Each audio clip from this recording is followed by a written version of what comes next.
¿Qué tal, colegas? ¿Cómo están ustedes? Estamos en la sesión entonces del 2 de diciembre de nuestra comisión de evaluación de la malla curricular de la carrera. La semana pasada tuvimos la presentación como para darnos orientaciones de las percepciones de los empleadores del profesor Egaña, ¿cierto? Que trabajó en el servicio civil y conoce muy bien las demandas del sector público respecto de carreras como la nuestra. Y en esta ocasión en particular, la agenda está dividida en dos partes. En primer lugar, esperamos conocer la opinión por este mecanismo, vía una presentación de los alumnos sobre el diseño y la implementación del plan de estudio. Y en la segunda parte de esta presentación les vamos a contar algunos temas misceláneos que tienen que ver con los instrumentos, con las encuestas que ya están en aplicación y con los instrumentos que empezamos a aplicar si todo sale bien la próxima semana. ¿Bien? Me refiero en particular a los focus y a las encuestas que nos faltan. ¿Bien? Eso lo vamos a detallar en la segunda parte de la presentación después de que las alumnas y alumnos nos presenten sus percepciones. Karina, tú tienes la mano arriba. Sí, en la sesión pasada se quedó de que íbamos a terminar la discusión que dejó la exposición de Rodrigo, que no la terminamos porque partimos muy tarde y teníamos que ordenarnos temprano. Entonces no sé si se recogieron todas las opiniones respecto a aquello. Alcanzó a exponer, un poco a comentar Ariel, alcancé a comentar yo, pero no seguimos con la conversación. Chuta, me pillaste. Vamos a tener que fijar esto entonces para la próxima reunión, para cerrar la conversación sobre el tema empleadores, Alex y Matías, ¿vale? ¿Vale? Gracias, profesora Aone. Ok, don Sebastián y doña Aida tienen habilitada la pantalla para compartir una PowerPoint si quisieran compartir con nosotros. Ya, muchas gracias, profesor. Bueno, voy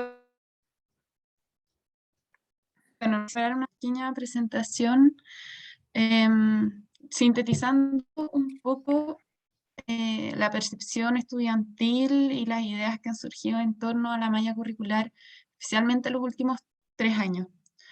No sé en qué medida vamos a aportar muchos elementos nuevos, pero de todas formas encontramos que era importante, digamos, como formalmente dar a conocer estos distintos elementos que pudimos como recabar. Yo voy a intentar estar con la cámara prendida, pero si es que se me empieza a cortar la voy a tener que apagar. Sí, pero tienes que poner modo presentación.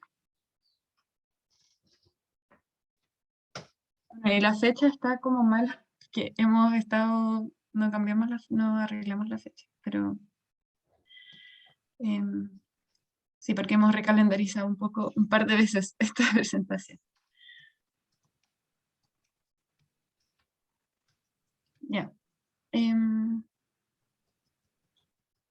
No sé si quieres dale.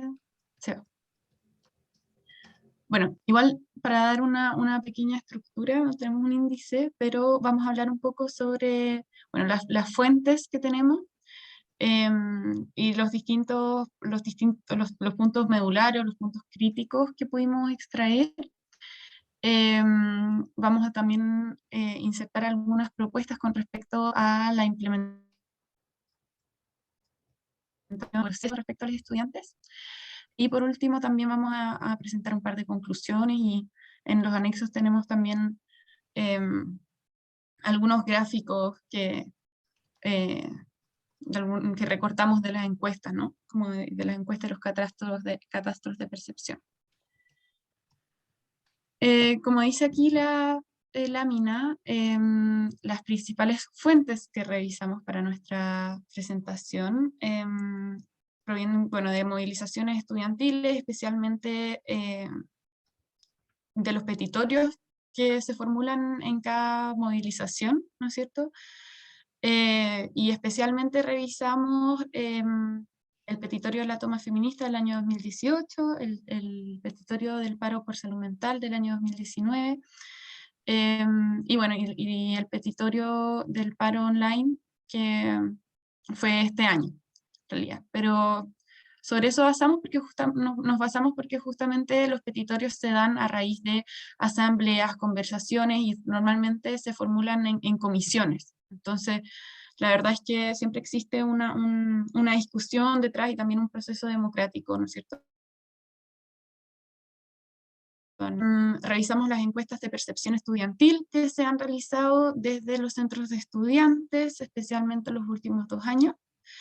Y bueno, extraímos también algunas ideas de las asambleas estudiantiles y de las conversaciones que hemos tenido al interior del Consejo de Representantes de Administración Pública. Ya. Bueno, sobre la toma feminista, petitorio de la toma feminista, existen 3 cuestiones que conciernen a la malla curricular directamente y que encontramos que era importante traer para acá. Está la incorporación de la perspectiva de género en las cátedras de la malla curricular de pregrado y posgrado. Es importante señalar que este petitorio fue aprobado en su totalidad. Entonces estas son cuestiones que en realidad deberían estar en funcionamiento. Han habido también, digamos, planes de revisión de y de monitoreo de estos petitorios, y justamente hemos llegado a la conclusión de que existen varios puntos flancos débiles que no se han trabajado realmente a pesar de que hubo un compromiso institucional detrás. La mantención del curso libre de género y el lectivo de género, y la incorporación de un curso obligatorio de género en primer año. Ahora, el paro por salud mental del año 2019, una de las cosas que encontramos que era importante también traer era el tema de la nota de exhibición. Esto es algo que igual estamos trabajando con el director Ariel Ramírez, pero justamente existe hace rato ya el requisito, digamos, de bajar la nota de exhibición, que está en un 6 y que es bastante alto y es bastante inusual, ¿no es cierto? El establecimiento de funciones de coordinadores de línea, el plan de retención, un plan de retención y acercamiento al mundo laboral, y la capacitación a docentes en cuanto a herramientas pedagógicas y de salud mental. Estas son las garantías que rescatamos de esa movilización. Y la movilización de marzo de este año, de marzo de este año, que justamente la conversación giró mucho en torno a al plan de formación, así que aquí pudimos sacar varias cosas.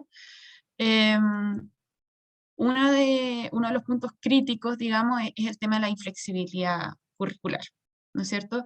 Que estudiantes por diversos motivos, todos obviamente muy fundados, se atrasan en la malla curricular. Se atrasan en la malla curricular y les cuesta mucho ponerse al día. Y hay muchas trabas que son más bien de la misma malla, ¿no es cierto? Y que no les permite avanzar y que finalmente han habido casos que, en los que el o la estudiante tienen que quedarse un año más para poder dar un ramo que debió haber dado hace como 3 años atrás, pero que nunca pudo dar por temas, por ejemplo, de choque de horarios. Y eso, bueno, va en la línea con el tema de las facilidades que hay para estudiantes para tomar los programas de movilidad estudiantil. Esto es muy importante porque la verdad es que hay muchos estudiantes en la escuela que ven en la universidad y en la experiencia universitaria una oportunidad para, por ejemplo, salir del país por primera vez, o de tomar programas de movilización estudiantil y conocer y de alguna forma también enriquecer su misma experiencia de aprendizaje y presentarse luego al mundo laboral como un profesional o una profesional más integral, ¿no es cierto? Porque a eso apunta también todo el programa, no irse de viaje de vacaciones, digamos, ¿no? Pero sin embargo, lamentablemente, a pesar de es algo que o sea, la popularidad ha bajado mucho. De hecho, expresamente muchas y muchos estudiantes recomiendan no irse de intercambio, justamente por los temas de flexibilidad de la malla. Entonces, encontramos que esto no solamente es muy malo para los estudiantes y las estudiantes que pueden tener la ilusión de viajar y de incorporar estos elementos formación profesional, sino también es tremendamente regresivo para la misma institución, porque obviamente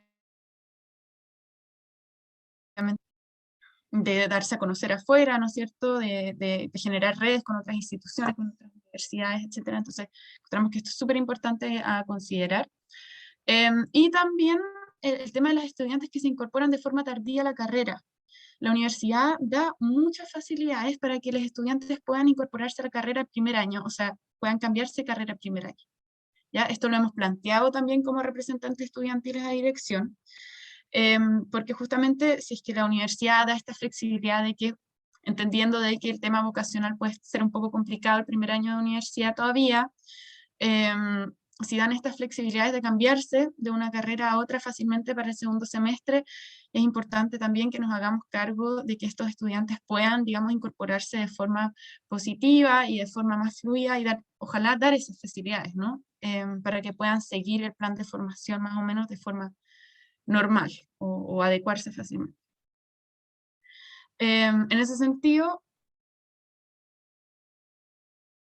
los requisitos, hay carreras en donde uno puede cursar los ramos, un ramo, digamos, que tiene como prerequisito el otro, de forma paralela. Esa es, por ejemplo, una de las soluciones que se planteó en ese momento. Y justamente una de las garantías que se incorporó a este petitorio es la reconformación del Comité de Revisión de Malla para la actualización y revisión de la malla de la carrera conformada con participación estudiantil y en un proceso abierto y transparente. Y en ese sentido, bueno, tenemos un par de propuestas en una lámina un poco más adelante. Dale, Seba.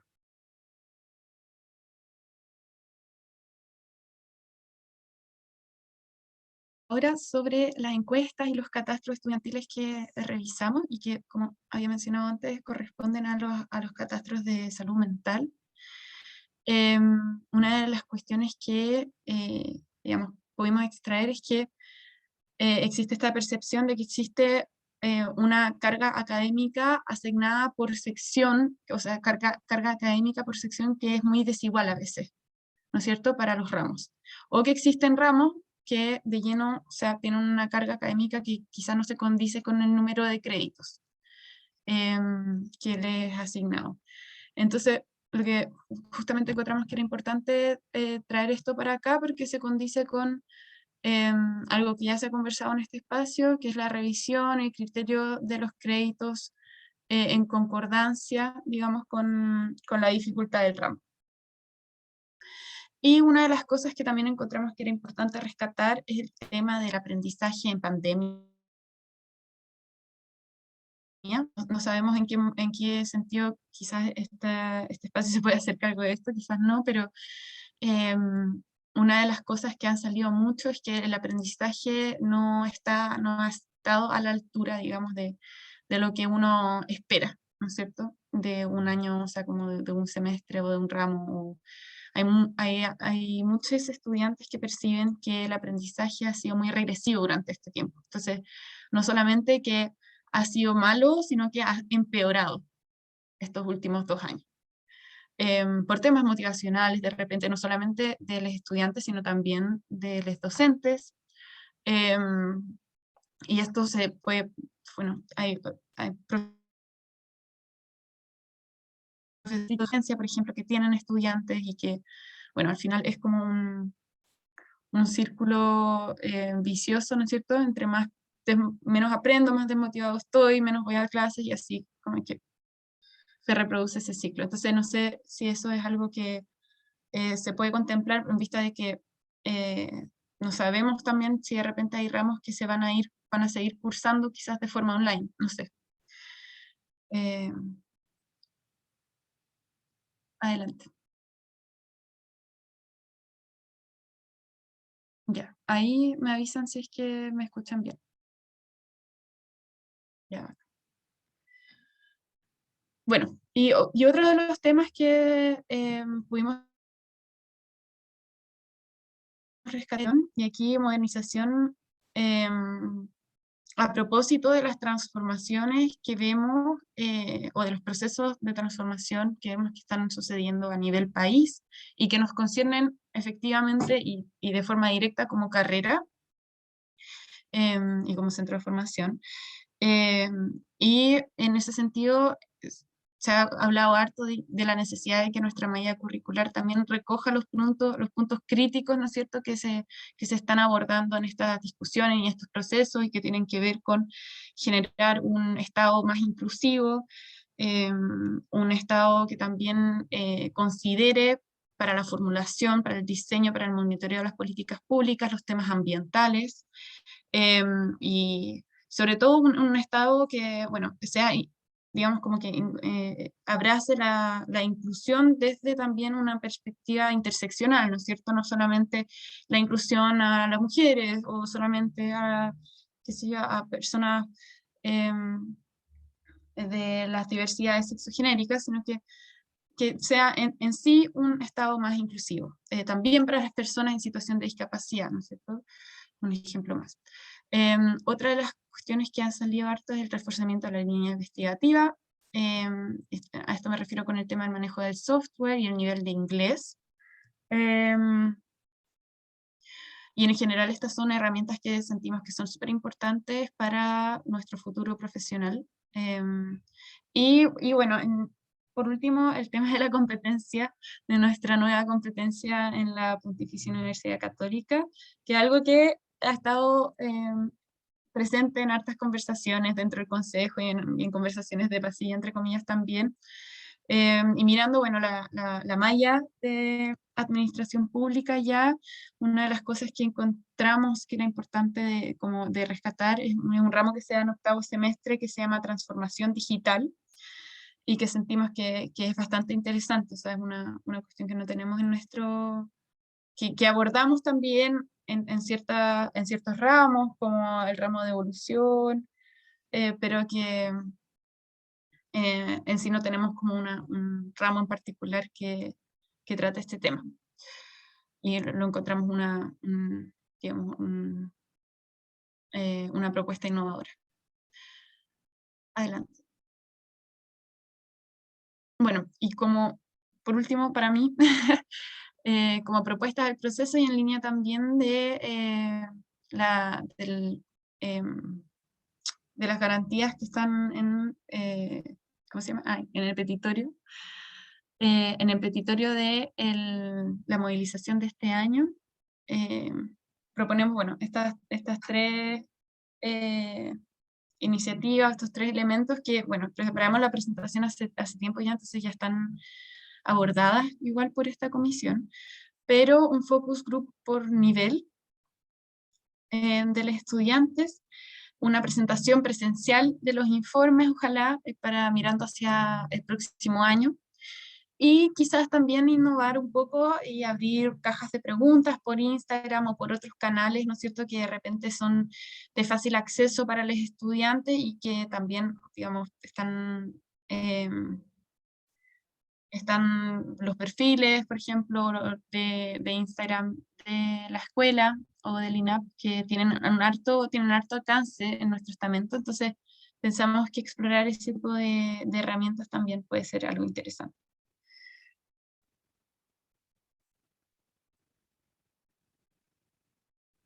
Bueno, me toca a mi parte. Buenas tardes, o buenos días, perdón.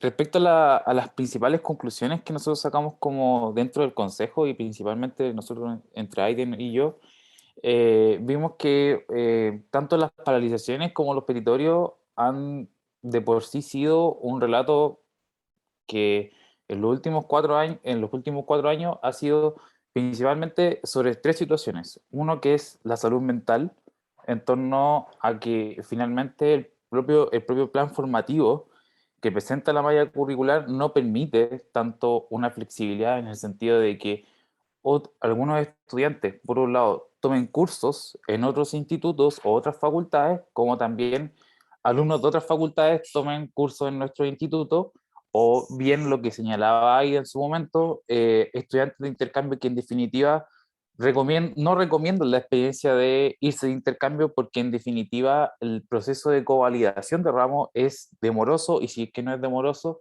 es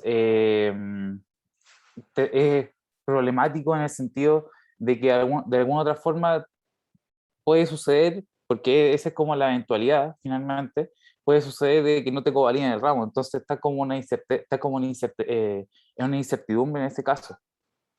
Y además, podemos también identificar que hay determinados cursos, y especialmente tocando el tema de salud mental, hay determinados cursos que por lo menos los estudiantes reconocen que no son parte o no aportan dentro del plan formativo de administración pública. Principalmente, por lo menos en lo que con lo que se ha conversado principalmente, nos llegan comentarios sobre, por ejemplo, el curso de comportamiento humano, donde en definitiva el aporte del curso no es tan relevante dentro de toda la transversalidad que ofrece la malla de por sí. El segundo punto son los compromisos de la escuela, de la IGGP en este caso, que nacen a partir de determinados peditorios que en su momento ya habíamos nombrado, pero por ejemplo está lo que en su momento decía ella con la incorporación de tópicos transversales, pero que esto dependía directamente de las propias coordinaciones que en su momento el profesor Ariel, que nos había comentado que, no, perdón, el director Ariel nos había comentado que estas coordinaciones o no disponían de coordinador o en la misma coordinación estaba en su mando, por lo cual todo depende de, o sea, la efectividad de estos protocolos, la efectividad de la incorporación de estos tópicos depende única y exclusivamente de que los coordinadores hagan, valga la redundancia, la labor de coordinar los propios cursos. Entonces, por ende, no se condice muy bien esta cuestión de que queremos incorporar tópicos, queremos tener cursos transversales que de alguna otra forma den una propuesta formativa mucho más atractiva dentro de la administración pública e interdisciplinaria en la carrera, pero no obstante queda criterio o queda limitado a que a estos coordinadores de línea que en definitiva o por un lado no existen o no se han nombrado. Entonces, por ende, queda todo nuevamente en una actitud pasiva respecto de cómo nos comprometemos en torno a finalmente incorporar estos tópicos que de alguna otra forma son parte de la vida pública del administrador público y asimismo dentro de un espacio tanto político como público en el cual trabaja y de alguna otra forma hace sus actividades.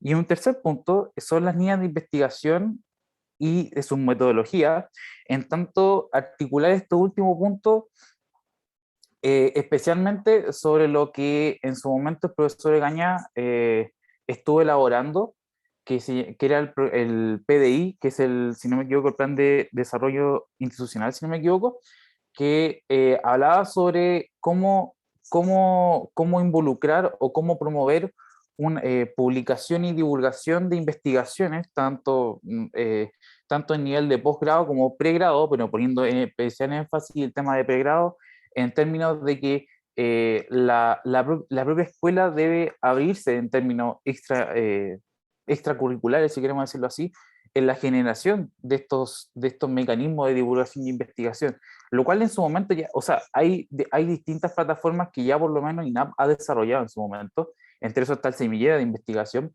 No obstante, a lo que nos queremos referir es especialmente a que existan de alguna otra forma nichos de investigación en pregrado, por lo cual, o lo que denominan algunas veces clústeres de investigación, pero clústeres de investigación solamente en pregrado y no quede en este criterio de los semilleros de investigación que solamente se realizan en INAP y que dependen única y exclusivamente de, por un lado, del interés del alumno o alumna o alumne, o bien depende del profesor del cual está a cargo de dicho semillero, por lo que tengo entendido dentro de todo lo que hemos hablado respecto al tema de la línea de investigación.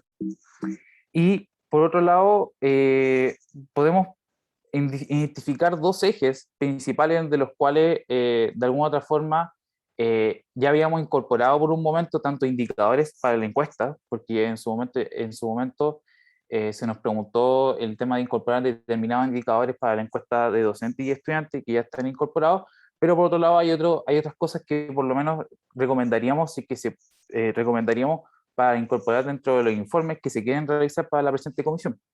Por un lado está el tema de la internacionalización, que es respecto a uno de los puntos que se tocó durante la comisión, y que era en torno a desarrollar y profundizar cómo se desarrolla la estrategia de internacionalización dentro de GNAP, tanto en términos de actividades como investigación y extensión.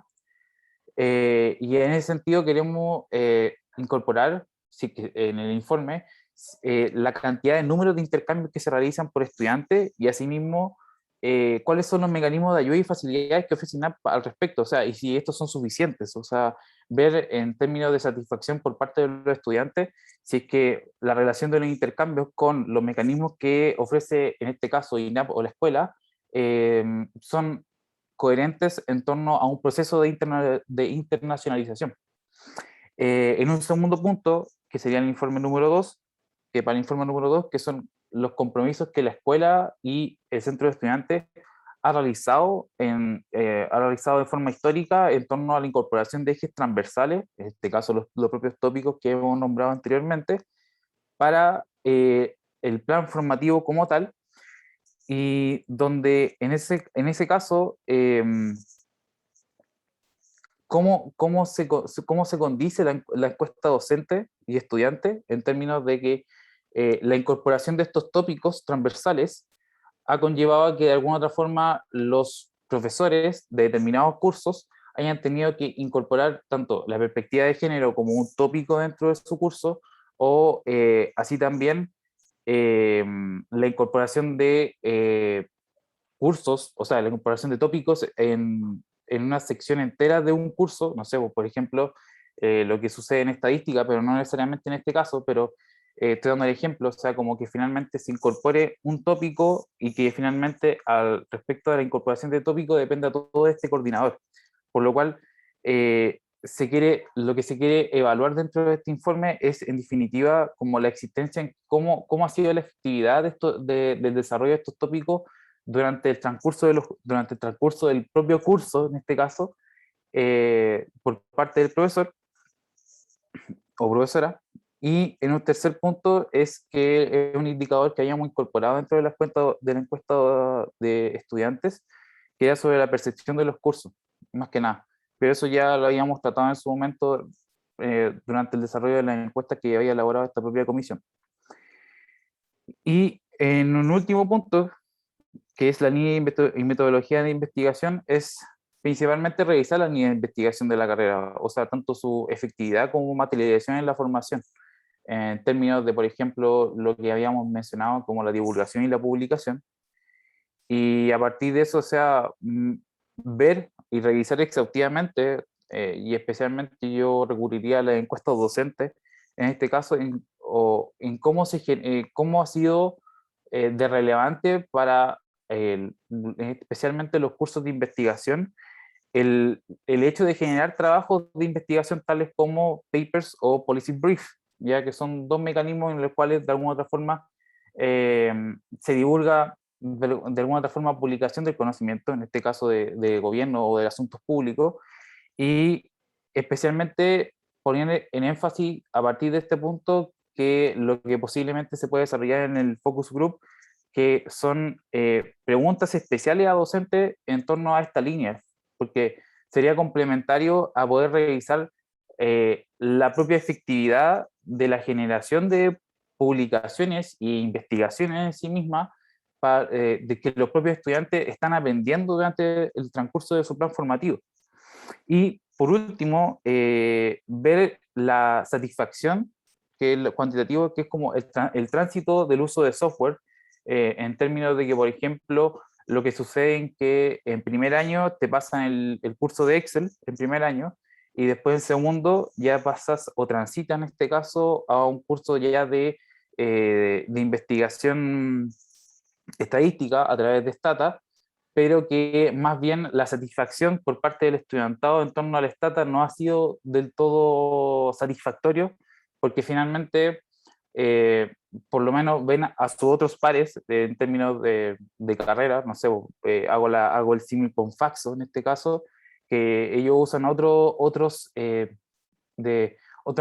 mecanismos cuantitativos para investigar, no sé, SPS o R en este caso, y que son mucho más atractivos para ellos y son mucho más fáciles de usar en comparación al propio Stata, o por lo menos últimamente se ha rescatado eso último, en torno a que finalmente no se sabe cuánto es la satisfacción que genera o cuánto es efectivamente lo que se aprende con Stata con lo que efectivamente se puede aprender, por ejemplo, con otros mecanismos o otros software cuantitativos a la hora de manejo de grandes datos, si queremos decirlo así.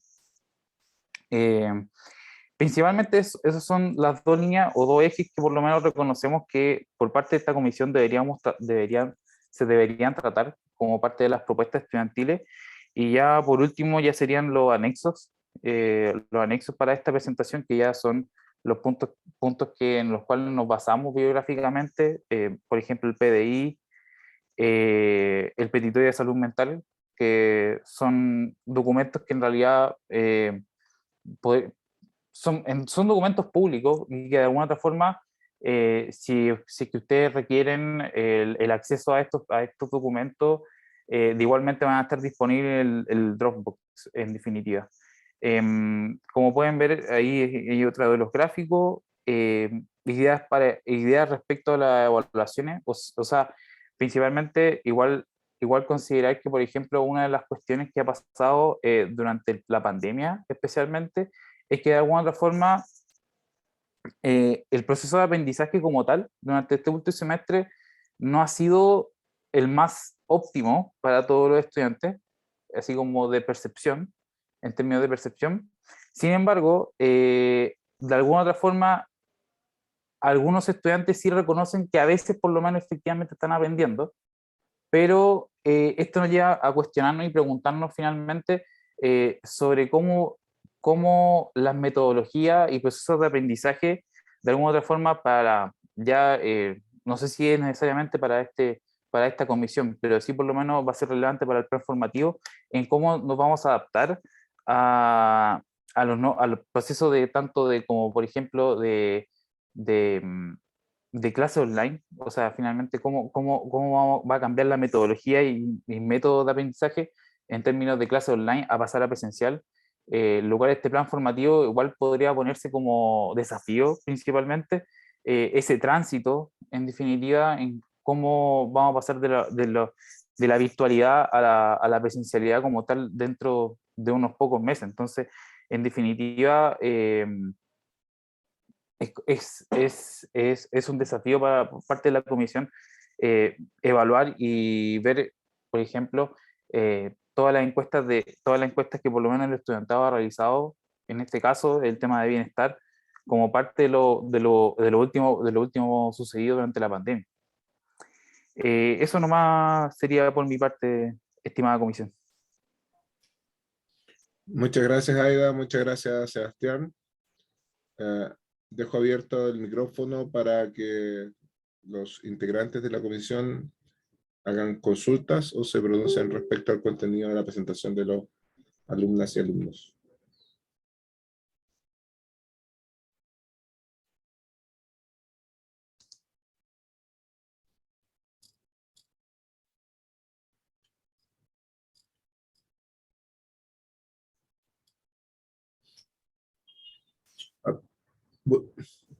Javier, tiene la mano arriba, por favor.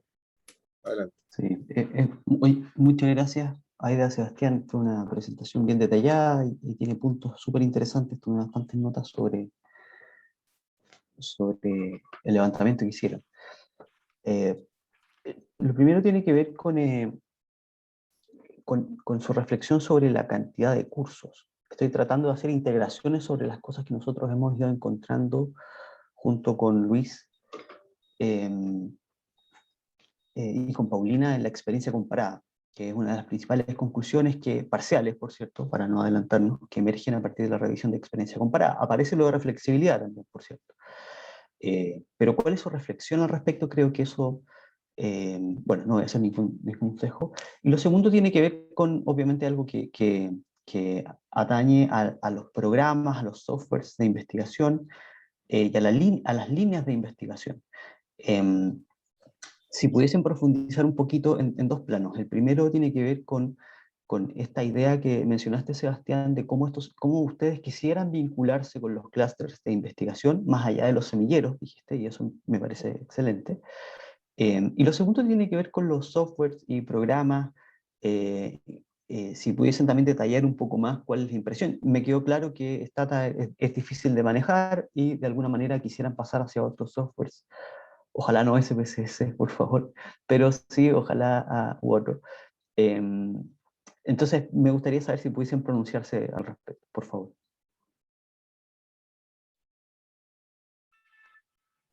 Profesor, ¿respondemos al tiro o esperamos Sí, hacer todas las sí, preguntas? mejor, mejor, por favor. Ya. Con respecto al primer punto, profesor Javier, muchas gracias, por un lado. O sea, el tema el tema de la línea de investigación y especialmente de los semilleros ocurre que, o sea, de por sí siempre ha sido una temática, dentro de por lo menos especialmente tanto a nivel de representante, es decir, centro estudiante y delegado, y algunos consejos transversales, y a nivel de asamblea, pero ya esto es más como a nivel de pasillo, si queremos decirlo así, que en definitiva la investigación dentro de la administración pública, a diferencia de ciencia política, porque yo desconozco por lo menos ese espacio, pero especialmente en la administración pública, solamente ha quedado a nivel de INAP, o sea, a nivel de INAP en este caso, para que lo voy a repetir, Santa María, y por un lado el propio semillero de investigación que también está recibido en INAP. Ahora bien, el problema va en que tanto en pregrado, los cursos que uno toma dentro de la línea de investigación, por un lado, son suficientes en términos de poder generar de alguna otra forma ciertas, ciertas experiencias preliminares en torno a la labor investigativa.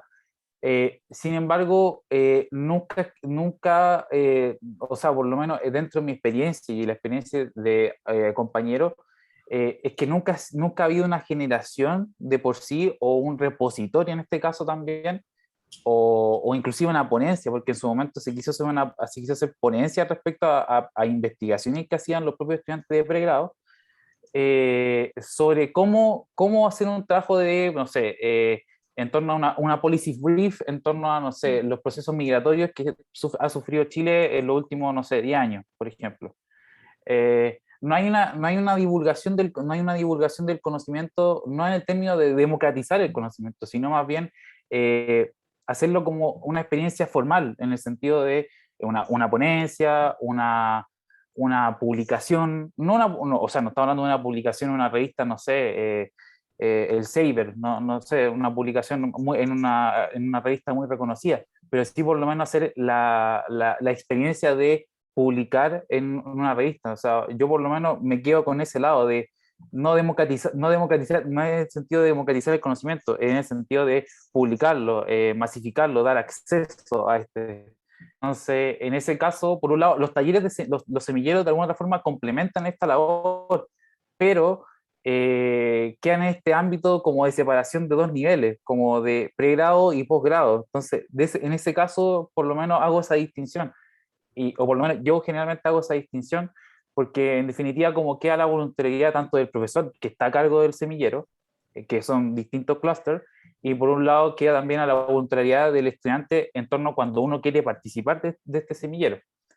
Ahora, por otro lado, el tema de los software, generalmente yo hago hincapié en que, por ejemplo, y personalmente a mí, Stata por lo menos a mí nunca me ha sido muy fácil, nunca me ha sido fácil, debo reconocerlo, nunca ha sido una herramienta fácil de usar. Sin embargo, yo, por ejemplo, en los últimos meses he estado estudiando Python, entonces en general he trabajado con Python y es mucho es más complejo, debo reconocer, es más complejo que Stata, pero de alguna otra forma se me hace más fácil que los propios comandos de Stata. Ahora, ¿por qué explico esto? Explico esto porque yo hablo por ejemplo, con amigos que son de Faxo, que son de la Facultad de Ciencias Sociales, y yo comparo los otros software que ellos usan. Yo les daba recomendación. Ellos usan generalmente SPS, pero también usan RStudio y usan otro que no recuerdo muy bien. Pero me decían que, por ejemplo, con RStudio es mucho más fácil porque finalmente uno puede manejar la base de datos y uno agrega determinados comandos y ya tiene listo esto y nada más. En cambio, con Stata uno tiene que hacer como distintos pasos, paso 1, paso 2, paso 3, para recién trabajar con tu base de datos. Entonces, ahí se dan como las limitantes o las dificultades en torno al desarrollo y al uso finalmente de estos software cuantitativos que de alguna otra forma van a ser parte del ámbito laboral, van a ser de alguna otra forma parte del ámbito laboral en el cual nosotros nos vamos a tener que desempeñar en algún momento. Entonces, esa es la principal como crítica que le hago, por ejemplo, al uso de software de Stata, en este caso, porque finalmente, de alguna otra forma, lo que se nos enseña en Stata, tanto en los últimos segundo y tercer año, puede ser de alguna otra forma bueno, en el sentido de que uno aprende y entiende Stata, pero al fin y al cabo, cuando tú entras al mercado laboral de por sí, o te piden Excel, o te piden RStudio, o te piden otro tipo de software. Yo por lo menos también he visto que también utilizan Python. Entonces, igual me queda como, queda en boga en el sentido de como, entonces, ¿qué software uso? O como, ¿en qué me capacito más o en qué me capacito menos? Entonces, como eso es lo que me, de alguna otra forma, complejiza un poco la labor de como qué software, lamentablemente, con qué software nos vamos a quedar dentro de nuestro plan formativo. Eso diría por mi parte, profesor Javier. Gracias. Yo me quiero referir sí, respecto a la cantidad de ramos por semestre, que es lo que plantea también el profesor.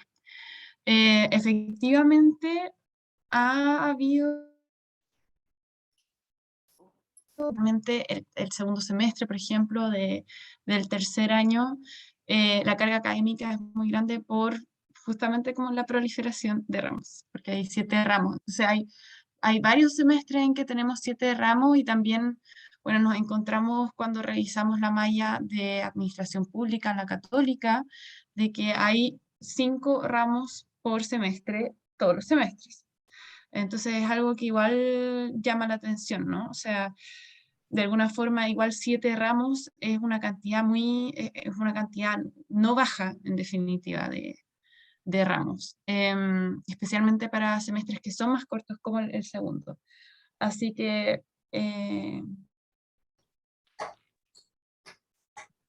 sin duda ha sido algo que se ha comentado en nuestro estamento con respecto a la malla.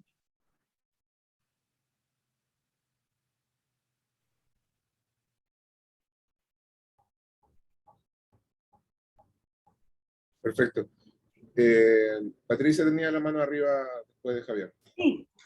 Sí, Arturo. Justamente quería referirme al último punto que menciona Ida. Primero, felicitar la presentación, estuvo súper clara, ordenada, así que bastante completa.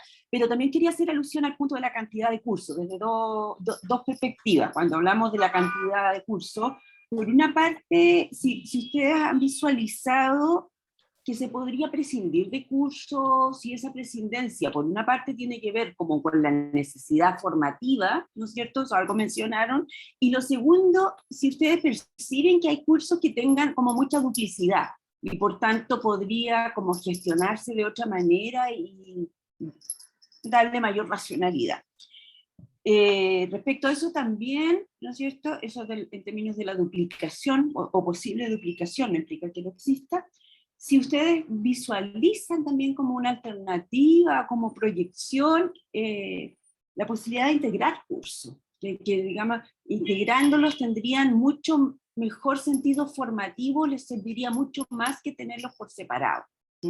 En términos, obviamente, se implica una organización, en términos de los aprendizajes y contenidos fundamentales, ¿no es cierto? Pero podría ser también una proyección. Y por último, respecto también a la carga académica, que salió planteado como de varias maneras, cuando hablan de la cantidad de carga, claro, sabemos que la cantidad de carga académica que cada uno percibe tiene un rango de subjetividad, ¿ya? Pero independiente de eso, ¿cierto? Como si hay como ciertos cursos ya identificados que pueden tener una sobrevaloración o una subvaloración. Yo creo que los dos puntos son importantes. Porque, claro porque cuando se nos producen esos desajustes, en el fondo, un semestre que está proyectado para 30 SST totales, ¿no es cierto?, que representa una cierta cantidad de horas, si no se aborda de manera más integral ese ajuste, claro, pueden haber cursos que estén súper sobredimensionados y al final el estudiante, claro, como ustedes bien lo dicen, se le echa con 7 cursos y de esos 7, ya 2 están sobredimensionados, la verdad que es colapso. Entonces, si ustedes tienen una aproximación un poco más fina a identificar las situaciones más críticas, ¿m? O bien, cómo podríamos avanzar hacia aquello, ¿no es cierto? Que también es factible hacerlo, se puede conversar acá. Eso nomás, Rodrigo. Gracias, Patricia de Lijilla. Sebastián, Aida. Sí, no No sé sé si... si respondemos al tiro O sea, ustedes ya porque sí. adelantaban uno, ¿no? Adelantaban comportamiento humano, por ejemplo. Sí, es que igual le quería eso responder a Patricia. Principalmente, o sea, yo creo que a nivel estudiantil existe el sentimiento de prescindir de determinados ramos, existe.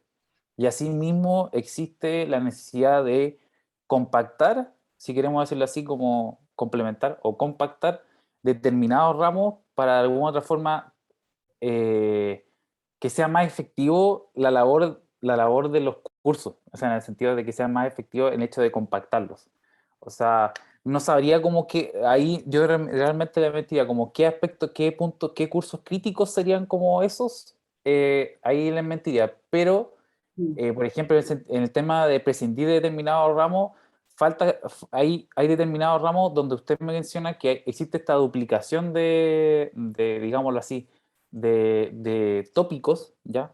Tópicos, por ejemplo, lo que pasa en comportamiento humano, que supuestamente eh, es como, en realidad es psicología organizacional, eso es el ramo de por sí, es psicología organizacional, pero realmente el aporte del ramo previo a lo que es gestión de personas no es tanto, o no es relevante finalmente, o dentro de la experiencia estudiantil no es tan circunstancial, porque finalmente lo que es comportamiento humano como psicología organizacional es solamente queda en el ámbito teórico, en cambio gestión de personas ya de por sí es el ámbito más práctico en términos de lo que más se menciona recursos humanos. Entonces, en ese caso, pasa como en ese caso, estimada Patricia, que en ese ramo especial, o en ese ramo especial, sucede eso, que finalmente no es un gran aporte dentro del plan formativo, por lo cual se podría prescindir. Ahora bien, puede que pase esto mismo en otros ramos, pero tampoco me atrevo a mencionarlos porque en definitiva no sabría como el nivel de complicidad que puede tener con los otros ramos, tanto en términos de prerequisitos como los posteriores en otros años. Entonces ahí desconocería, pero particularmente en el caso de comportamiento humano sucede esto, que en realidad no es un aporte dentro del plan formativo. Y experiencia como experiencia personal no es un aporte para mí. Sebastián, una consulta para complementar, y disculpe, profesora Doña, y esto Sebastián, ustedes, me imagino que cuando hacen esta afirmación, la hacen pudiendo aislar el hecho de que a lo mejor no es solo la sección que te tocó a ti, Sebastián, sino que las secciones, Es la sección completa, es la sección completa, profesor. Sí, todas las secciones que yo hablo, tuvieron, sí, yo hablo en la generalidad de varias secciones. generaciones. Sí, no es particularmente un profesor o un curso, no, Ah, es particularmente lo que sucede en las secciones. Y eso tanto me pasó personalmente a mí como les pasó a algunos compañeros con otros profesores en el mismo curso, entonces, lo cual demuestra como el nivel de efectividad que en realidad, mejor no efectividad, sino el nivel de relevancia que puede tener un curso. Y además en términos de crédito. O sea, igual la cantidad de créditos en torno a especialmente ese ramo no es tanto, pero sí uno puede poner en duda la relevancia que este tiene. Correcto. Aida, quisiera complementar lo de Sebastián. Sí, ay, se me está cortando, no sé si me escuchan. sí, por el momento sí. No. ¿Puedes volver a, qué tal si le damos la palabra a la profesora Doña para que nos dé sus reflexiones y tú entras y sales, Aida, para poder arreglar el problema del micrófono?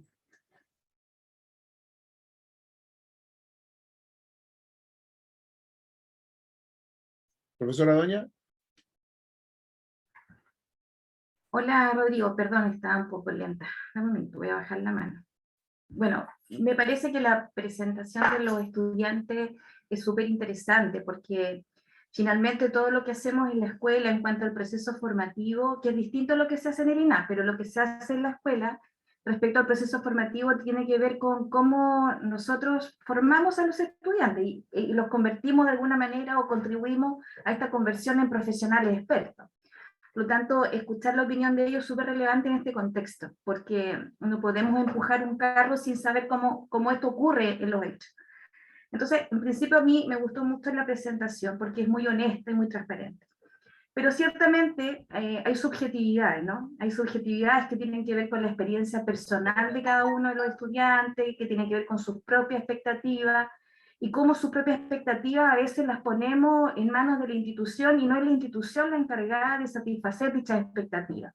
Y a veces le exigimos a la institución cuestiones que no puede ser y que no se hacen y que no podemos hacer un cambio porque mis expectativas individuales no se cumplen. Entonces, creo que ahí es donde tenemos que lograr como el equilibrio entre lo que la institución puede entregar o se compromete a entregar y lo que el estudiante quiere en su legítimo derecho. Eso como marco. Ahora, algunas reflexiones que anoté para poner en la mesa. Respecto a los petitorios de las movilizaciones de los estudiantes que ustedes colocaron como una de las fuentes, yo no puedo dejar pasar esto de que las movilizaciones, si bien ustedes las han definido como mecanismos de presión, son mecanismos de violencia. Y eso no lo puedo dejar pasar. La violencia no puede normalizarse. Es decir, especialmente cuando las movilizaciones, muchas de ellas anteceden al diálogo y anteceden a los petitorios. Porque si fuesen posteriores al diálogo y a los petitorios y a la autoridad, es tan necia la autoridad que no quiere conversar, le mandamos una movilización y yo lo entendería. Pero muchas de ellas anteceden al diálogo, son profundamente antidemocráticas porque solamente consultan el parecer de los estudiantes y la comunidad universitaria estrictamente. Y son disruptivas porque violentan el derecho de todos nosotros de trabajar en un ambiente libre de presiones, a propósito de que la definimos como un mecanismo de presión. Y la violencia no podemos normalizarla nunca, aunque nos parezca legítimo expresar nuestros intereses como estamento estudiantil. Eso, perdonen que lo tenga que decir, pero yo así es lo que pienso y siempre lo he pensado así. Sobre la perspectiva de género yo comparto la visión. Yo creo que hay que hacer una revisión de los programas, pero me parece que es un mandato que excede a la comisión. Porque la perspectiva de género, primero hay que hacer un diagnóstico de género respecto a los programas. Yo lo he hecho de los programas que yo imparto y de alguna forma trato de incorporarla porque yo hago cursos de género y entiendo lo que eso significa. Pero creo que hay que hacer una revisión completa, pero no solo para incorporar la perspectiva de género, me parece que también, y aquí lo pongo como un desafío, es incorporar también perspectiva respecto a la protección de derechos humanos. Porque no estamos preparando agentes estatales, estamos preparando profesionales que se van a incorporar a la maquinaria del Estado, desde donde la formulación de política hasta la implementación de política podemos estar lesionando los derechos humanos. Y en esa lógica a mí me parece que creo que cuando sea el momento, que creo que no es esta comisión, pero cuando sea el momento, debiéramos revisar los programas para ver cómo y de qué manera incorporamos ambas perspectivas. La de género, que es un compromiso, parece, de la escuela a partir de la toma feminista, y de la protección de derechos humanos, porque es lo que nos corresponde como agentes estatales. Yo creo que eso ha pasado colado y yo creo que hay que ponerlo como un desafío. Y para eso hay que hacer un diagnóstico de cómo están expresadas las asignaturas, su bibliografía, sus temas, pero eso es parte de una comisión, de un mandato que esta comisión no tiene. Entonces tal vez ahí hay un desafío que no hemos abordado. Me preocupa el tema de algunas aseveraciones que no sé si son tan efectivas. Por ejemplo, respecto a la movilidad estudiantil, hasta donde yo recuerdo, los estudiantes que se van a intercambio se van con un programa de asignaturas preaprobado por la escuela. Es decir, antiguamente pasaba que el estudiante tomaba ramos como de su interés y cuando volvía a la escuela no se podían convalidar porque no tienen que ver con la carrera. Pero entiendo que desde hace mucho tiempo atrás, no recuerdo hace cuánto tiempo, el profesor Ariel podría después explicarnos, los estudiantes se van con un programa de asignaturas preaprobado, por lo tanto no debe haber ningún problema de convalidación de asignaturas. El problema puede ser que el estudiante estando allá tome más ramos de los que tenía preconvalidado acá, y ahí tiene que ver con los intereses personales. Es decir, la escuela autoriza de alguna forma en la movilidad estudiantil con este programa, este paquete preaprobado, que tiene que ver con los electivos. Del detalle administrativo yo no lo sé, pero sí sé aquello, porque a mí en algún momento me tocó revisar estas convalidaciones, que venían preaprobadas. Entonces, yo creo que ahí hay experiencias que son personales, que no se condicen con la estrategia de la escuela. Yo creo que más de alguien tiene que haber tomado un ramo adicional, y se fue con un ramo adicional que no tiene que ver con lo que la escuela, o el acuerdo que tiene con la escuela.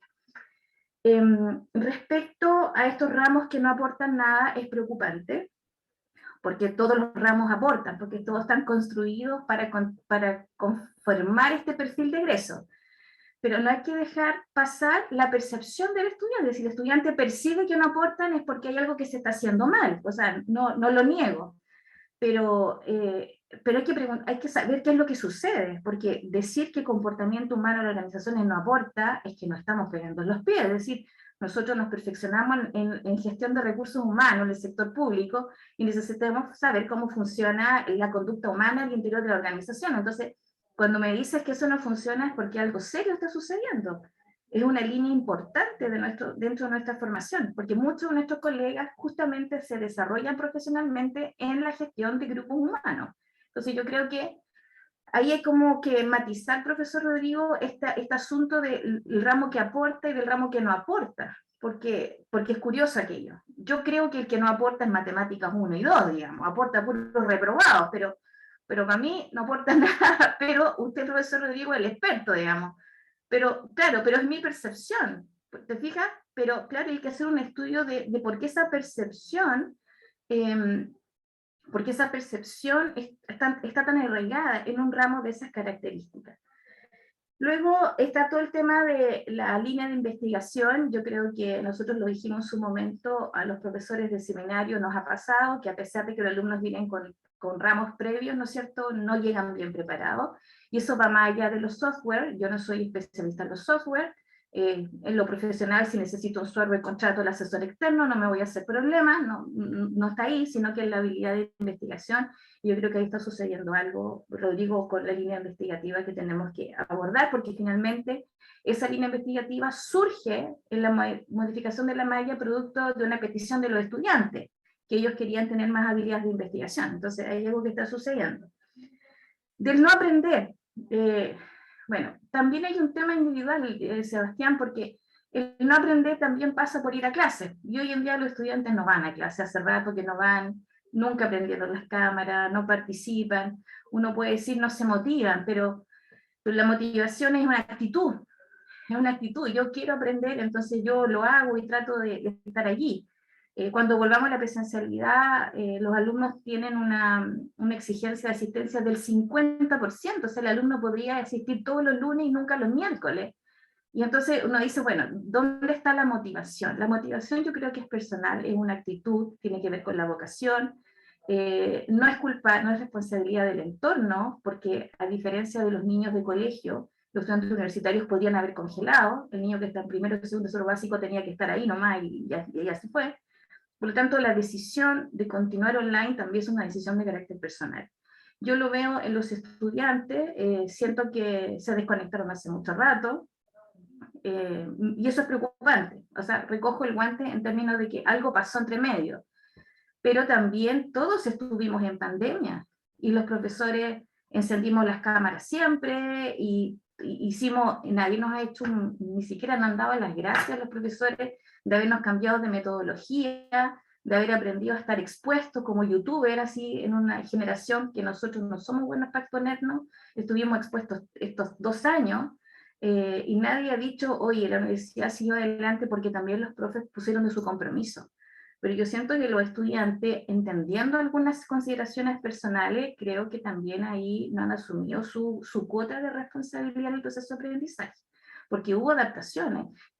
Se eliminaron los exámenes durante la pandemia, que no me cabe la menor duda que volviendo a la presencialidad los alumnos van a mandar un paro para exigir que no haya exámenes, yo te lo he firmado, pero el reglamento dice que tenemos que dar examen, y se eliminaron los exámenes, se eliminó el requisito de asistencia, se flexibilizaron los plazos de las fechas, se redujeron el número de evaluaciones, se hizo un montón de cosas para contrarrestar los efectos de la pandemia dentro de lo que podíamos, y aún así el alumno dice que no aprende. Hay un tema personal, hay un tema individual, de responsabilidad individual, porque hasta donde yo sé todos los profesores cumplieron con sus programas y con sus clases, tal vez uno que otro puede que no, pero yo creo que en general los profesores cumplieron, y ha sido muy agotador. Yo creo que ahí hay que darles un punto, un carita feliz a los profesores, que nadie ha escrito ni un correíto a los profesores para agradecer este tremendo esfuerzo nuestro de levantar esta cuestión con unas metodologías que no son propias de la clase magistral, por decirlo de alguna forma. Entonces yo creo que hay un compromiso del estudiante que también tenemos que objetivar. Se ha aprendido distinto, no creo que se haya aprendido poco, pero también los estudiantes no han ido a clase, no han participado, y eso es también una cuota de responsabilidad individual. Sobre bajar el requisito de exhibición al 5.5, o sea, ¿qué quieres que le diga? Es decir, queremos aprender y nos queremos eximir, queremos aprender, tenemos 50% de asistencia. No lo puedo compartir, se puede evaluar, no sé si forma parte de esta comisión evaluarla, pero hay que poner un punto de equilibrio entre lo que quiero hacer y los requisitos, porque entonces, imagínate, 50% de asistencia sin examen, y ahora bajar los niveles de exhibición, considerando que además los alumnos pueden borrar los ramos cuando les va mal. A mí me parece que hay un exceso de peticiones. Yo creo que hay un exceso de peticiones en la escuela que se ha ido incrementando a lo largo del tiempo. Me parece que no es serio plantear esto, porque además todo el mundo aprueba. Si uno, el profesor Ariel nos mostró hace algunas semanas los indicadores de la escuela, son absurdos, digamos, todo el mundo aprueba, todo el mundo tiene notas sobre 5, 6. Es una cosa que en los 90 no se veía eso, nunca, jamás en la vida. Entonces a mí me parece que hay que poner un límite también, porque la competencia se puso seria afuera. Ustedes nombraron la competencia de la Católica. Yo creo que es una competencia que por primera vez nos pone en serio aprieto, porque se va a disputar los puntajes que ingresan a la Chile. Y cuando miramos hacia las competencias, no hay que mirarse el ombligo, hay que mirar qué está pasando afuera, no solo con la Católica, hay que mirar las otras instituciones que están acreditadas por más años que nosotros, y nosotros seguimos pidiendo regalías para aprobar los ramos. O sea, a mí me parece que ahí hay que poner un límite a esa expectativa, porque las otras universidades no funcionan así, son un poco más estrictas, un poco más. Yo conozco varias universidades que enseñan administración pública que no dan los ramos de repitencia, y aquí se dan 1 vez, 2 veces, 3 veces, hasta en el verano se dan. Las otras escuelas no dan ramos de repitencia. Las otras escuelas algunos no tienen ni siquiera exhibición. Entonces, y menos 50%, si no lo he visto nunca. Eso no lo he visto nunca. Entonces, a mí me parece que hay que poner límite a esas expectativas si lo que queremos es formar profesionales de calidad. Si no, ahí yo no voy a estar en esa comisión decidiendo, yo simplemente expreso mi opinión, que por lo demás los profesores que me conocen hace tantos años la conocen. Sobre la carga académica, yo estoy súper de acuerdo. Estaba mirando las mallas de otras carreras, yo creo que 7 ramos mucho, porque son 2 sesiones a la semana, son 14, me parece que es demasiado, porque además tiene mucho trabajo autónomo. Yo creo que habría que revisar el número de asignaturas, aunque sí coincido lo que dice Patricia, es que el número de asignatura no es igual a carga, porque la carga está asociada al crédito, y a mí me parece que a lo mejor hay un problema que los profesores no entienden el concepto crédito, y entonces son profesores roba crédito que piensan que su asignatura es la más importante de todas. Entonces, claro, se producen desbalance. Así todo, creo que 7 asignaturas es harto, yo creo que sí. Yo eliminaría la repitencia, no daría repitencia en semestres que no corresponden, y eso ayudaría también a nivelar los horarios de los alumnos, la carga de todo. Yo creo que el alumno no debe reprobar, es decir, el compromiso uno de un estudiante no reprobar, no es una alternativa, debe ser una excepción. Pero si sabemos que los ramos se dan todos los semestres, entonces claro, lo repruebo. Hay alumnos que nunca han reprobado nada, entonces no entiendo por qué tenemos que preocuparnos de eso, que además nos quita sala, nos quita profe, nos quita horario y un montón de cosas. Creo que esas son las consideraciones que tomé respecto de la estrategia de internacionalización. No sé si también nos corresponde a nosotros asumirlo, pero hay estrategias de internacionalización súper interesantes que no tienen que ver con el intercambio. Yo hace poco terminé un curso que se llama COIL, que es Aprendizaje Colaborativo Internacional, y es cómo tú te relacionas con universidades desde tu asignatura, y no necesariamente tienes que mandar alumnos con movilidad estudiantil. Entonces a lo mejor habría que ampliar esas miradas, pero también tenemos que ver qué es lo que nos dice la universidad. Yo creo que hay un campo muy abierto que no solamente es movilidad estudiantil. Yo creo que hay otros espacios de internacionalización que podrían ser interesantes. Y respecto a la publicación de los trabajos de los estudiantes, yo no veo por qué no veo por qué no. Nosotros acá en la universidad, nuestros alumnos hacen ponencias, los tenemos nosotros haciendo seminarios, siempre tutoriados por profesores, no veo por qué no, pero tampoco creo que sea algo que sea mandato de esta comisión. Eso para no excederme más. Que Muchas gracias, profesora Doña. Aida, Sebastián.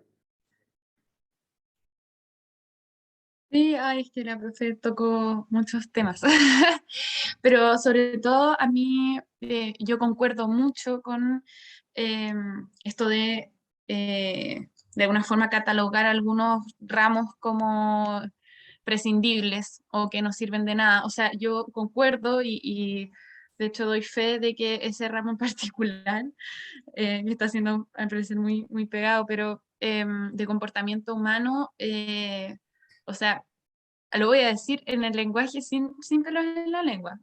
Le dicen un ramo chaya. O sea, literalmente un ramo al que no vas a hacer nada y quedas hasta lata ahí porque estás perdiendo el tiempo. O sea, también para gente que quiere estudiar y que quiere aprender, que yo me incluyo, no es grato ir a un ramo a calentar la silla.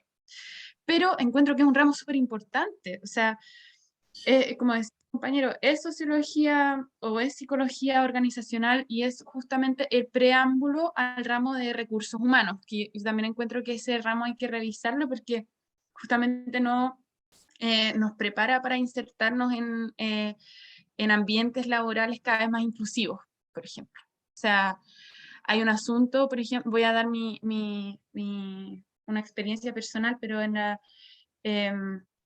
para la fecha estuvimos trabajando en ciertas propuestas para integrar a personas en situación de discapacidad al Congreso y yo no tenía idea cómo tratar a esas personas o cómo qué terminología usar, etcétera. Y yo digo, pucha, y yo quiero trabajar en el Estado y estar preparada para trabajar con personas que tienen capacidades distintas y no solamente con usuarios, sino también con personas que comparten mi entorno laboral. Entonces, ahí se me prendió una antenita porque encontré que eso para mí era algo que no estaba bien.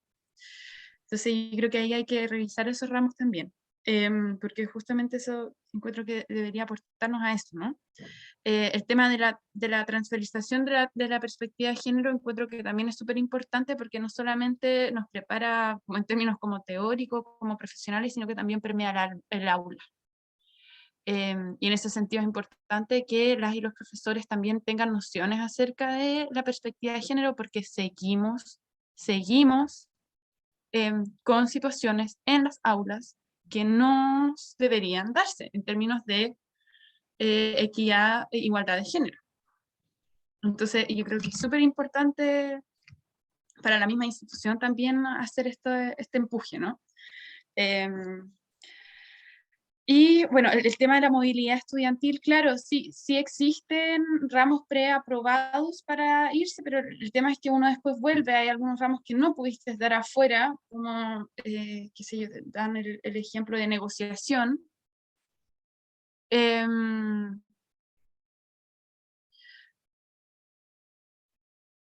Sí, no, pero al final transversalizar la perspectiva de género se trata de todo, ¿no? O sea, como que no podías hacer una cosa sin la otra, siento yo.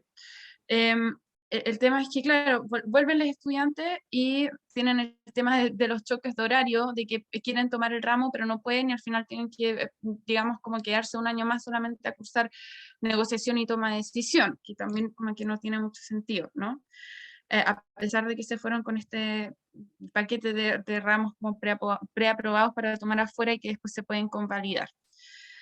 Y el tema, bueno, de la movilización y de los paros, nosotros ahí podemos tener obviamente diferencias, sobre todo el tema es que tomamos como fuente los petitorios porque surgen a partir de conversaciones, a partir de comisiones, a partir de asambleas, y por eso encontramos que eran una fuente válida, digamos, para extraer nuestras ideas, para traer para acá. Y solamente quiero acotar un último punto. Lamento mucho que no hayan sentido la retribución, digamos, como de estudiantes hacia el esfuerzo que han hecho para adaptarse a este contexto. Hay algunas estudiantes que sí intentamos prender las cámaras, le hemos celebrado los cumpleaños de sorpresa en los cursos, prendiendo todas las cámaras. Hemos intentado también de alguna forma digamos, crear este vínculo y también mostrar como este agradecimiento, esta gratitud. Lamentablemente al parecer no se da en todos los ramos, ¿no? Pero sí hay ramos donde profesores también, o sea, no han hecho por ningún esfuerzo por realmente asegurarse de que las y los estudiantes estén aprendiendo también. Eso hay que rescatarlo. Entonces es subjetivo y obviamente ahí hay una casuística grande, ¿no? O sea, como que depende de cada sección y de cada profesor. Bien, Nadia, muchas gracias.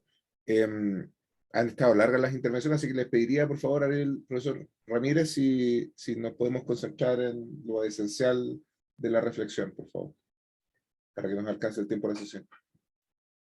Muchas gracias, profesor Rodrigo. Agradecer la presentación que ha hecho Sebastián y Aida. Creo que ha sido bastante comprensiva de alguna manera y trata de reflejar un poco lo que los estudiantes están pensando desde ciertamente la posición subjetiva en la que están. ¿Verdad? Los estudiantes de primero tienen su percepción, los de segundo tienen una percepción, los de tercero, los de cuarto, y cuando ya están en quinto tienen una percepción y probablemente, anecdóticamente también lo puedo decir, que esa percepción va cambiando. Y cuando ya están, digamos, incluso trabajando, hay percepciones distintas. Por lo tanto, yo creo que es una primera cuestión que hay que considerar. Quiero decir que comparto casi todos los puntos que planteó la profesora Doña respecto de las formas y del fondo. Creo que refleja de alguna manera el sentir, digamos, de varios profesores, de muchos profesores.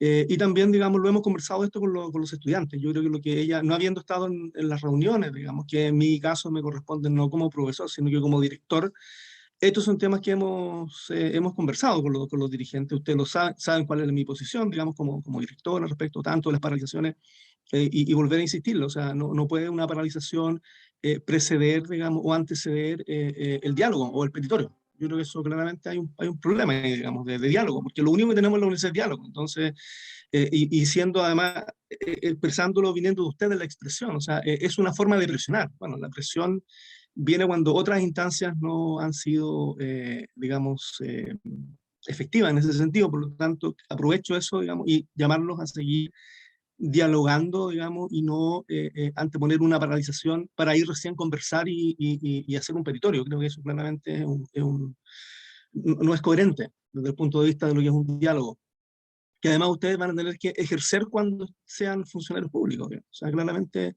no me lo imagino paralizando el servicio y después tratando de hacer eso. Claramente no va a pasar el procedimiento también. Habiendo el tema de la flexibilidad de una malla definida de esta forma, y que por lo tanto hay que cumplirlo. Ustedes saben que además es regulado administrativamente por un reglamento que establece lo, ¿cierto? Y dentro de esos mínimos uno puede hacer alguna posibilidad de flexibilización. Pero claramente en régimen, digamos, no en pandemia, hay dos cuestiones fundamentales que han sido puntos que ustedes han planteado. La nota de exhibición que tiene esta malla, este programa, cuando se diseñó para demostrar la excelencia académica de los estudiantes, para la exhibición, que es precisamente una cosa extraordinaria, es un 6. O sea, la exhibición es una excepcionalidad. Por lo tanto, no es la normalidad. Por eso el estudiante excepcional que tiene un 6 o superior se exime y los demás, todos, digamos, toman examen. O de alguna manera, todos toman examen en el contexto, digamos, del programa, y los que están, digamos, en un 85% de logro, 90% se eximen. Pero no es al revés. Entonces es un punto que está sumamente reglamentado en el reglamento, valga la redundancia, y una modificación a eso, digamos, en forma arbitraria por parte de la dirección, ordenándole a los profesores que hicieran una cosa distinta, sería vulnerar, digamos, el compromiso que además nosotros tenemos como universidad con ustedes. Cuando ustedes ingresan, ese es el compromiso que tenemos. Y por otro lado, ¿verdad? La asistencia también está definida, un 50%, o sea, usted no tiene que darle explicaciones a nadie si no va al 50% de las clases. La explicación es cuando va a un 49% y es materia de reprobación. En otras universidades en las cuales yo he hecho clase, la profesora Catarina también, hay, digamos, establecimiento de criterios de exhibición de un 70%, como mínimo. Entonces, nosotros tenemos un 50%. ¿Por qué? Bueno, porque el programa se diseñó de esta manera. Entonces se definió que en este contexto eran esos dos puntos. Y esos son puntos de tensión que ustedes lo han planteado, pero los tenemos ahí y no los podemos modificar hasta que no se modifique el reglamento. Entonces esta es una buena instancia, digamos, de poder determinar si eso es válido o no es válido, si hoy día a la luz de los nuevos antecedentes es necesario mantenerlo, etc. Yo creo que es la pregunta que está abierta. Mientras tengamos una situación en régimen, eso lo tenemos que cumplir, digamos, eso es el requerimiento. Hoy día, en la situación de pandemia, por 2 años, eso se ha flexibilizado, dado, digamos, las autorizaciones que existen de rectoría para poder hacer esa flexibilización. Entonces, la malla tiene estos requisitos, y además, el compromiso de esta innovación curricular, y ahí tal vez Patricio o Ligeia nos pueden comentar, y usted más, es una formación por competencias, y las competencias se van desarrollando progresivamente. Por lo tanto, yo no puedo tener 2 cursos en paralelo que son prerequisitos, porque ¿cómo hago lógico, coherentemente, digamos, el desarrollo en un semestre de una parte de la competencia y el segundo semestre de la otra? O sea, sería inconsistente e irresponsable de parte nuestra permitir que un estudiante que voluntariamente se cambia de otra carrera, haciendo esa decisión en forma individual y reconociéndole los ramos que tienen, nivelarlo, digamos, en el mismo programa académico con 2 ramos en forma paralela. Eso no es consistente, no es coherente con la lógica que tiene las competencias. Entonces creo que ahí hay un tema. Y la inflexibilidad se ha ido abordando en la práctica con lo que señalaba la profesora Karina, cosa que en otro tiempo no se daba, y en otras universidades tampoco se da en términos comparativos. Por ejemplo, incluir estos ramos de repitencia.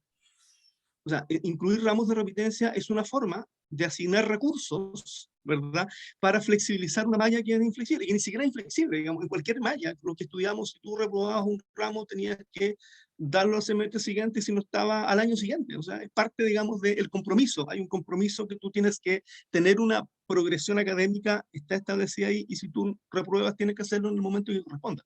Entonces, esta excepcionalidad que se transforme de alguna manera en una demanda permanente es también, digamos, una cuestión que es necesario revisar, o por lo menos tener esa reflexión. Entonces, ¿cómo se ha ido abordando esta inflexibilidad? Incorporando ramos de repitencia, de tal forma que un estudiante no tenga necesariamente que, digamos, esperar un año para poder hacerlo.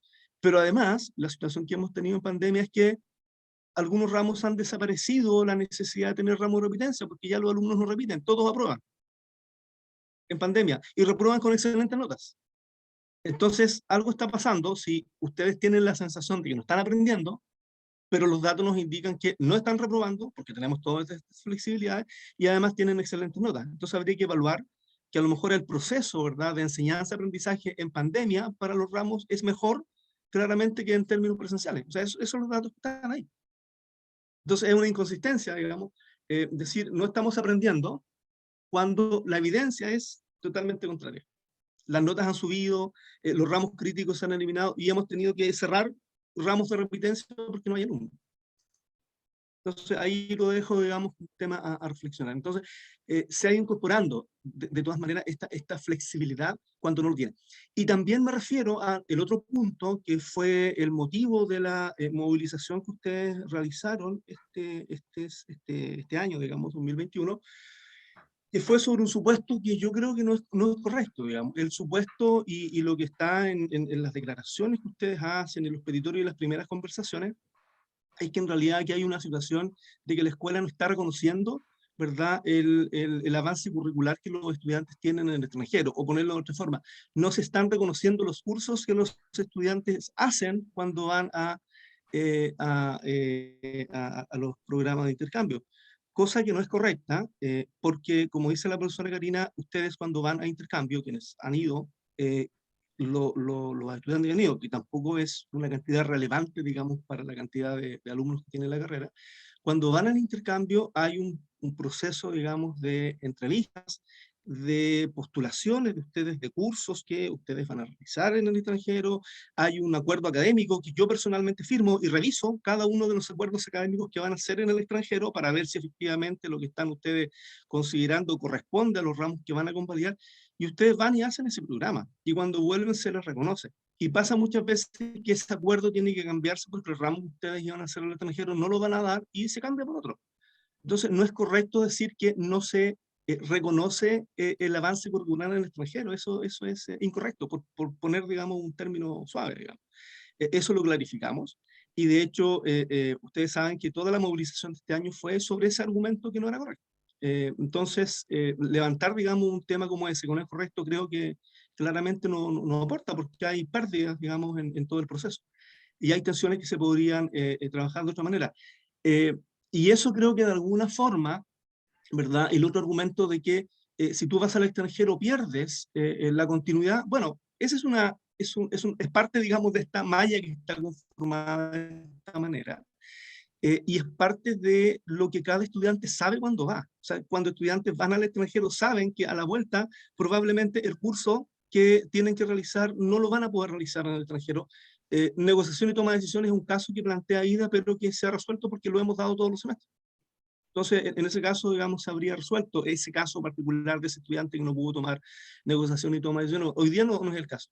Pero hay ramos como, por ejemplo, simulación de asesoría o análisis integrado de los problemas públicos que no los vas a encontrar en el extranjero. No está, digamos, ese formato que nosotros tenemos. Por lo tanto, cuando el estudiante va al extranjero, sabe que lo va a tener que hacer si se da en repitencia o va a tener que esperar un tiempo. Entonces, hay una conciencia, digamos, de que efectivamente eso se sabe ex ante. Ahora, distinto es decir, mira, no, esto hay que mejorarlo. Bueno, esa es otra cosa, ¿ya? Y ahí la opción, digamos, que hay es que efectivamente se reconozca dentro del programa, decir, mira, el estudiante que va al extranjero vuelve y se le reconoce todo el semestre, independiente de los cursos que tenga. Es una medida de flexibilidad extrema. La pregunta es si nosotros creemos que responsablemente un estudiante que va al extranjero, por ejemplo, en primer año de cuarto y no hace análisis integrado de los públicos, va a estar en condiciones, en términos de sus competencias, de tener una formación comprensiva. Entonces se podría hacer, mira, convalidamos el semestre, el estudiante se va en cualquier semestre y le convalidamos todos los ramos, pero justo le toca estadística 1. Bueno, responsablemente creemos que iba a poder pasar estadística 2 sin haber hecho estadística 1 porque hay una progresividad de las competencias. Entonces es un tema que yo estoy de acuerdo, creo que hay una idea, digamos, una estrategia de la universidad de la internacionalización, también lo tiene el instituto, pero eso tiene que, digamos, conversar con un plan de formación que la universidad ha decidido y ha hecho una innovación curricular que integra este programa que es por competencia. Entonces, cuando tú descontinúas la competencia, ¿cómo lo haces? Es un tema que está abierto y estoy de acuerdo que ahí hay un tema que mejorar. Eso, respecto de, y por último, creo que termino con esto, profesor, respecto de lo que se señaló sobre los cursos de investigación. O sea, algo está pasando si los estudiantes no llegan a seminarios de investigación aplicada habiendo pasado epistemología, un curso, metodología de la investigación, 2 cursos, análisis cuantitativo, análisis cualitativo, estadística 1 y estadística 2, 6 cursos, y no logran llegar, digamos, a análisis integrado, perdón, a seminario de investigación aplicada con los conocimientos básicos para hacer una investigación, digamos, en su fase real, con un tema real, además con un tema que a los estudiantes les gusta, o sea, hay una selección del tema, nosotros no le estamos imponiendo, como antiguamente era decir, el profesor Ramírez va a hacer un seminario sobre marco lógico, la profesora Karina sobre género, el profesor Salas sobre evaluación, no, son temas autodefinidos y seleccionados por los estudiantes. Por lo tanto, ante ese tema que los estudiantes tienen interés, se aplican todos estos instrumentos. Entonces, si no llegamos bien ahí, hay un problema. Ahora, yo creo que eso hay que evaluarlo, porque tal como algunos profesores hemos tenido malas experiencias con algunos estudiantes, otros han tenido muy buenas experiencias. Y la percepción de algunos profesores es que los estudiantes llegan muy bien preparados. Tanto así que, no intencionalmente, digamos, ¿verdad? Pero hemos tenido estudiantes que producto de su seminario de investigación o incluso de su práctica profesional han tenido publicaciones en artículos científicos cuando no es el objetivo. Y con profesor nos cuesta años llegar a hacer una publicación. Los estudiantes están saliendo y en su primer año de formación profesional, o incluso cuando son estudiantes, tienen una publicación. Eso es impensado. O sea, claramente creo que ahí hay una evidencia anecdótica de éxito que supera lo que nosotros realmente estamos preparando. Estudiantes que han presentado en seminarios internacionales. De hecho, ayer mismo, anecdóticamente, porque si vamos a la anécdota, un estudiante, un par de estudiantes estaban presentando en el Seminario Internacional de Criminología que está organizando la Sociedad Chilena de Criminología con el Instituto de Asuntos Públicos, y habían estudiantes que producto de su seminario de investigación que terminaron este semestre, hicieron una publicación o una presentación sobre, ¿verdad?, la violencia que se produjo durante el movimiento del estallido social. Otros estudiantes que han participado en el Congreso Chileno de Administración Pública, y esto lo sé porque los profesores se ponen contentos cuando los estudiantes tienen estos logros y sin requerirlo nos mandan y nos informan, y yo también lo difundo, digamos, con los directivos del instituto. Entonces, tal como hay experiencias que pueden ser negativas, o algunos estudiantes sienten que no están aprendiendo o que por alguna razón no lo hacen, tenemos otros estudiantes que son extraordinarios. Entonces, creo que digamos, se compensa esa visión que uno puede tener, pero creo que la evidencia de hacer ese levantamiento es relevante. O sea, que un programa de pregrado, sin intencionarlo, tenga estudiantes que están haciendo ponencias en seminarios nacionales, en seminarios internacionales, publicando en revistas científicas, creo que es la consecuencia no intencionada del programa, ¿cierto? Y es muy bueno, digamos, yo creo que es bueno para los estudiantes. Pero además, y cierro con esto, se supone que el seminario de investigación aplicada pretende precisamente eso, pretende que, como está estructurado, el estudiante se quede con un primer producto académico que en presencialidad, ¿cierto? Porque estamos 2 años ya en línea, estamos en el tema de que ellos deberían quedarse con un producto, una investigación borrador presentada en el formato de la revista Estado, Gobierno y Gestión Pública que edita el instituto, como un primer producto académico que si le interesa al estudiante, o se aprueba, digamos, para su publicación, si lo presenta esa revista, o se queda con un primer producto envasado en un formato de presentación académica. Y yo creo que eso lo han hecho varios estudiantes. Entonces, levantar esa información, profesor Salas, creo que es relevante, porque eso nos va a permitir ver cuál es el producto. Porque aquí yo puedo decir, mira, yo no estoy aprendiendo, o siento que no estoy aprendiendo, o no me gusta este curso, o mi experiencia fue mala. Pero la evidencia es respecto también de aquellos estudiantes que sin quererlo, digamos, tienen un buen desempeño y también ese prestigio para nosotros. Yo concuerdo ahí con Sebastián y Aida en el sentido de cuando los estudiantes, siendo estudiantes o recién egresados, tienen estos logros, el beneficio, digamos, para toda la comunidad. El prestigio es para la universidad, en primer lugar, para el instituto, para la escuela y también para la profesión.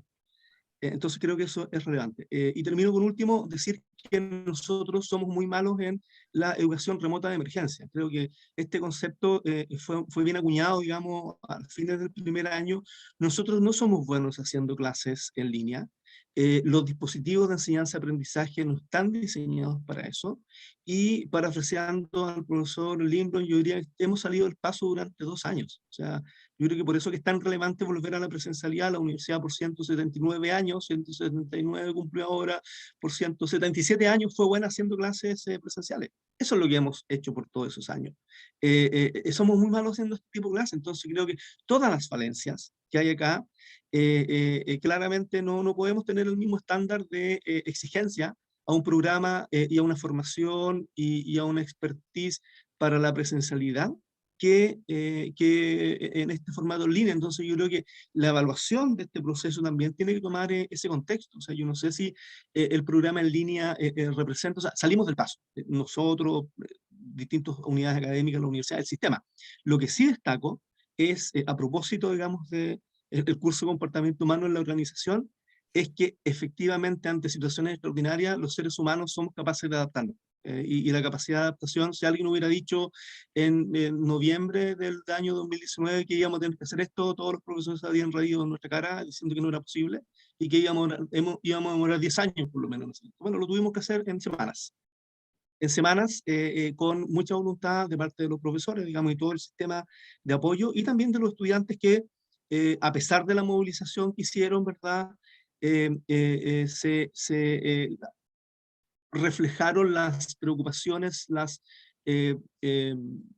situaciones que ellos veían como complejas, los miedos que tenían respecto a este proceso, y que, bueno, eso retrasó un par de semanas el inicio del semestre, pero que en definitiva, ¿verdad?, también hubo disposición, digamos, a entrar en este proceso, y la universidad no paró. Yo creo que ese es uno de los grandes aprendizajes que se puede sacar de esto, desde el punto de vista de cómo las organizaciones y las personas ante situaciones extremas nos tenemos que adaptar. Y si no nos adaptamos, vamos a morir, digamos. ¿Qué habría pasado si hubiéramos tenido este proceso detenido? Claramente los efectos negativos habrían sido mucho para los estudiantes, ciertamente para los profesores y para toda la institución. Entonces, eso serían como las reflexiones, que gracias nuevamente a Sebastián y a Ida por la visión que tienen, que nos permiten reaccionar, digamos, y tener esta reflexión para poder claramente mejorar el proceso. Yo creo que ese es el foco, cómo mejoramos el proceso de formación de profesionales que no solo son profesionales y técnicos, o sea, saber la técnica probablemente se puede saber mejor en un instituto profesional, pero no nos debemos olvidar que aquí estamos formando profesionales, ¿cierto? Personas que son críticas, reflexivas, que van a hacer un aporte a la sociedad en el compromiso que tiene la universidad, más allá de la técnica que van a aplicar en sus respectivos trabajos. Creo que esa es un poco la perspectiva también que tenemos que tener. Así que le agradezco, profesor Salas, y le pido excusas por la extensión de mi intervención. Gracias, profesor. A ver, quisiera que agotáramos el tiempo. Se entiende que era esperable que cuando los alumnos presentaran íbamos a hacer una catarsis de comentarios, y solo les pediría que en honor al tiempo y en honor al tiempo que nos tenemos planificado para la sesión, fuera corto, Sebastián, porque tengo que yo contarles algo con respecto a los Yo voy a puntualizar solamente un punto, profesor. focus. Sí, era con respecto a algo que menciona la profesora Dueña y la estimada Patricia, si no me equivoco, que era con respecto a identificar los cursos que podrían ser, en este caso, prescindibles, ¿ya? Yo creo que principalmente mecanismos que se podrían elaborar finalmente a esta identificación es, por un lado, la encuesta docente que siempre realiza, si no me equivoco, tanto en el entretanto del semestre y en el semestre y final del semestre, a los determinados cursos que el profesor Ariel o el director Ariel en este caso dispone a través de sus distintos indicadores que la propia encuesta docente elabora, y asimismo podría ser también este trabajo que va a hacer el profesor Sara en torno al focus group que se va a hacer con docentes, pero específicamente en estos cursos que podríamos identificar como críticos. Yo mencionaba, realmente lo mencionaba como ejemplo el tema de comportamiento humano, pero también se puede extrapolar a otros cursos que de por sí también pueden ser identificados como críticos, pero realmente dentro de mi percepción no quiero tener complicidad en qué cursos podríamos identificar como cursos críticos, porque eso no, ya escapa de mi competencia por un lado, pero también escapa de qué cursos vamos a identificar y que son parte del proyecto formativo que se quiere elaborar dentro de la presente comisión. Entonces, igualmente, yo ahí sería más mesurado en ese caso con los cursos que se quiere, en este caso, sacar, si queremos decirlo así, sacar y reemplazar por otro, o en este caso, directamente sacarlo. Entonces, ahí yo puntualizaría en ese caso el tema de los cursos que se quieren eliminar. Eso nomás, profesor Sala. Sí, muchas gracias a todos por sus opiniones y participación con respecto a la presentación de hoy de los alumnos. Yo creo que en alguna medida era esperable que tuviéramos harto que hablar. Tenemos harto que conversar todavía en los focus, ¿no? En lo que nos queda. Quisiera contar yo solamente voy a presentarles un breve estado de avance en las encuestas. Hasta el momento llevamos 39 encuestas de docentes contestadas, de 176 personas a las que le remitimos. Eso ha ido muy bien, son 3 días y para hacer una encuesta remota anda bien. No hemos andado tan bien con los alumnos, bien, tenemos de 680 invitaciones, nos han contestado encuestas completas solamente 24, ¿vale? Y sabemos que el profesor Ariel nos contaba que eso tiene que ver muy probablemente con el hecho de que por estos días están en exámenes, ¿cierto? La encuesta estará abierta la próxima semana, no hay ningún problema en dejarla abierta una semana más, tenemos suficiente tiempo para procesarla, pero Sebastián y profesor Ramírez vamos a mandar un correo dando algunas instrucciones de cómo evadir las situaciones de spam que están ocurriendo y sobre todo, como se trata de una encuesta empadronada, que pedirles a ellos que no compartan los links de la encuesta porque son personalizados. Entonces, los de los profes también son personalizados, dicho sea de paso. Entonces, eso, le vamos a mandar el texto de un correo para que se vaya hoy, profesor. ¿Vale? Sebastián. Profesor Sala, más que nada le quería comentar que estamos sistematizando los correos para enviárselo a Alex y así de por sí entregar la encuesta para que no aparezca en spam a los delegados y así bajar la información a los distintos estudiantes. Ya, como estamos pasando tiempo, me gustaría, si te puedes quedar un poquito después de dejar Por supuesto. libres para que conversemos el tema, ¿te parece? Y que lo conversemos también con Alex y con Matías, ¿vale? Les voy a contar de los focus, voy a compartir pantalla.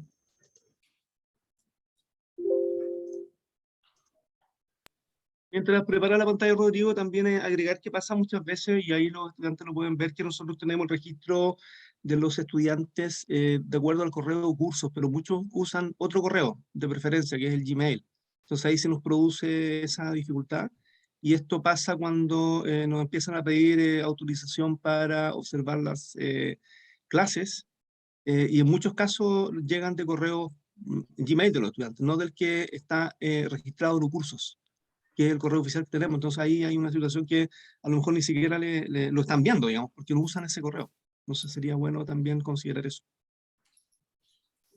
Sí, el tema de los spam en este tipo de encuestas por correo es siempre un tema. Y por lo tanto, la conversación que sostengamos después de que liberemos a los profes es re importante, porque son pequeños detallitos técnicos que pueden marcar una diferencia importante en la tasa de respuesta, ¿vale? Mire, les queríamos contar esto respecto a los focus que vamos a realizar con profesores.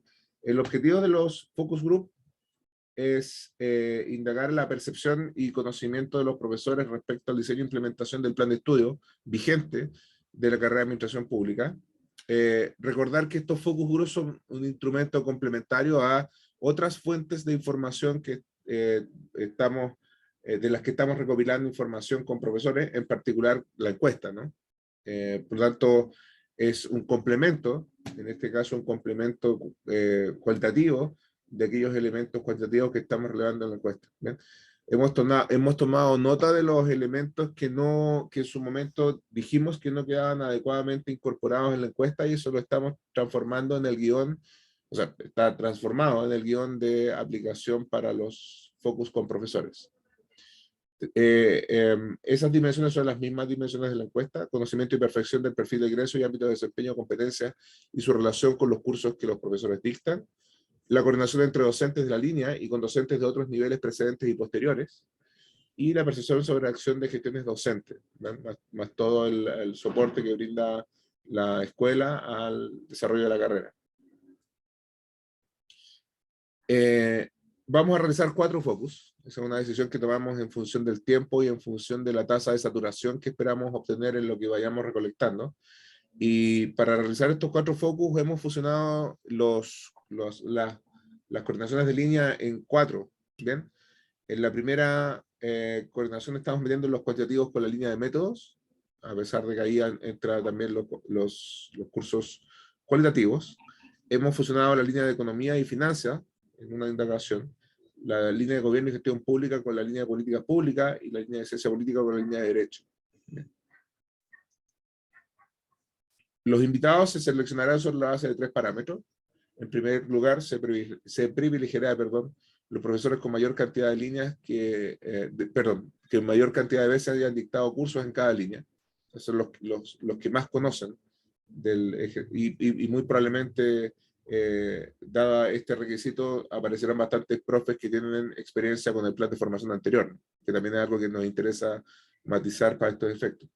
En cada focus participará 40% de profesores de claustro y 60% de profesores honorarios. Es fundamental, en algún momento pensamos en darle mayor importancia relativa a los profesores de claustro por pertenecer al INAP, pero estaríamos engañándonos un poco, ¿no? Porque la mayoría de los cursos del pregrado lo dictan profesores honorarios. Entonces es importante contrastar juicios de acuerdo al tipo de contrato que tienen los profesores con la unidad académica. Vamos a seleccionar los participantes para que cada focus tenga un máximo de 10 participantes, incluyendo al moderador y al asistente del focus. La selección final de los participantes se efectuará en coordinación con los coordinadores, valga la redundancia de línea, en aquellas líneas en donde existan, y si no lo vamos a ver directamente con la dirección de escuela. Se enviará hoy mismo a la Comisión de Evaluación de la Malla el guión de los focus para revisión. Se recibirán observaciones de este guión hasta el martes de la próxima semana, y se espera poder realizar los focus entre el miércoles 8 y el viernes 17 de diciembre. ¿Vale? Estos 4 focus que están mencionados. Entonces, más allá de sus observaciones respecto específicamente a estos elementos generales que he nombrado, les vamos a mandar el guión metodológico del focus hoy para que lo puedan observar hasta el martes de la próxima semana. ¿Vale? A todo esto, Sebastián y Aida, ustedes mencionaron, bueno, Aida no fue, pero mencionaron un par de ocasiones que hay que recordar elementos que están contenidos, que quedaron anotados, ¿cierto? De cuando discutimos la encuesta, para que esos elementos no se nos queden fuera del focus, de los focus. ¿Bien? ¿Alguna observación con respecto a los focus? Tengo un par de preguntas, Rodrigo. ¿Sí? El 8 es la próxima semana, el próximo miércoles. ¿Se está considerando ya? Es feriado. Sí, pero ahí se supone que empezaban en diciembre, ¿eran, no, los focus? Sí. Sí, decía que era del 8 al 15, algo así. O sea, Al 17. empezaría la próxima semana. Sí. Y la invitación a los profesores y eso todavía no están hechas, ¿cierto? No, porque mientras que... Un poco me preocupa por los tiempos, o sea, no sé si alguien entre hoy día y mañana va a recibir una invitación, va a poder, digamos, en la agenda, va a poder ir el 8 o el 9 al focus. Eso me preocupa. No, puede ser, pero el tema está el 17. Entonces, la idea es que nosotros tenemos, de estadística que nos mandaron ustedes, Ariel, tenemos la tabla de frecuencia de profesores en cada línea. Entonces ya podemos seleccionar a los que tienen mayor presencia en cada línea, y con eso empezar las comunicaciones directas cuando existan coordinadores, ¿cierto? En tu caso, en el mío, que a pesar de que no soy coordinador, sigo siendo una presencia dentro de los cursos cuantitativos, ¿cierto? Correcto. Y empezaríamos sobre la base de esa tabla de frecuencias que yo les voy a compartir hoy, la idea es que empecemos hoy mismo a buscar espacios en la agenda. Para eso Alex nos va a ayudar, va a armar doodles por línea, o por foco. Sí, mi preocupación era darle algún tiempo a los profesores para poder programarse. Claro, si hacemos invitaciones de semana para la semana subsiguiente puede ser, pero como para la otra, no sé si por los tiempos y digamos, la altura del año. Esa es una primera pregunta. Y la otra, ¿cómo van a conducir quiénes van a conducir los focus? Los focus voy a estar yo en la medida, o sea, yo también tenemos examen de título en la próxima semana, sí. la agenda bien cargada. Entonces, en principio, la idea es que con la colaboración de Matías y Alex, pero por no yo. Tú los conducirías, digamos, focus. Tú serías el conductor de todos los focus. Ya. ¿Vale? Profesora Doña. Ok. Sí, tal vez sugeriste que los focus fuesen en horario vespertino, término de la jornada laboral. A lo mejor podría ser una chance, porque así están todos más tranquilos, porque estos profesores casi todos son externos, no son jornadas completas de INAP. Y lo segundo, proponerte, si te parece, es crear un focus de profesores administradores públicos. Creo que es importante la mirada de los profesores que ejercen la profesión y que llevan años haciendo clases. Porque los otros focos que tú planteaste son, esto es súper pertinente, que tiene que ver con las líneas temáticas y todo eso de la malla. Pero transversal a todo eso es la experiencia de los administradores públicos que son docentes de la escuela y que llevan harto rato. No sé si es pertinente. Es pertinente, sí. Conversemos entonces, Matías y Alex, para también planificar ese quinto focus. Más el focus de alumnos que nos queda y los focus que tenemos que hacer con egresados y con empleadores. Carta pega. ¿Vale? Profesor Sala, el martes se tienen que recibir todas las observaciones, ¿cierto? Sí, señor. Sí, ya. Muchas gracias. Ok. Ya, colegas, un gran abrazo, que estén bien. Nos estamos Muchas viendo gracias. el próximo jueves. Gracias a todos. Muchas gracias, Patricia, y perdón, Ligia y Claudia. Pues, nos Bien. vemos. Chao. Chao, que estén bien. Cuídense. Chao, que estén Sebastián, bien. te quedas un poquito. Sí, no, sí, yo me quedo. No se preocupe, si me está despidiendo los demás. Perfecto. Ya, entonces mira, tú mencionabas que estaban gestionando correos, Sebastián. Sí. ¿Podrías aclarar a qué te refieres con eso? ¿Que se está haciendo una segunda lista? Es que, no, en lo absoluto, no, es que cuando llegó el correo de la encuesta, yo consulté a mis pares, en este caso los delegados y algunos amigos, si les había llegado el correo de la encuesta, y yo le respondí al Alex en un correo diciéndole, sí, les llegó en un correo, pero sin embargo les llegó en spam, que es el problema que acaba de suceder. Y en ese caso, Alex me responde que si era posible, si es que podía sistematizar los correos, o sea, mandarles los correos de cada uno de los delegados y así en sí mismo bajar la información de que puedan ver toda la encuesta y todo eso, pero no es el hecho de compartir lo que usted decía, lo que decía al principio, que era compartir el mismo link que está empadronado, no era compartir eso, sino era compartir el mensaje en correo, en este caso, creo yo, porque hay una hipotética, de alguna otra forma bajar la información a los delegados y esto a su vez bajar la información a los estudiantes. Esa era la idea. Pero en todo caso, Sebastián, que bajar la información sea simplemente revisa el spam, ¿vale? Más que mandar un correo con un link, porque ahí sí que nos vamos a volver monos. No, sí, yo entendía al principio cuando usted lo mencionó como va empadronado, por ende no se pueden compartir los links. Perfecto, perfecto. Entonces, mira, yo también habíamos quedado con Matías y con Alex de redactar un mail del director, porque ese mail que no tiene, de hecho lo puede mandar por curso, ¿no?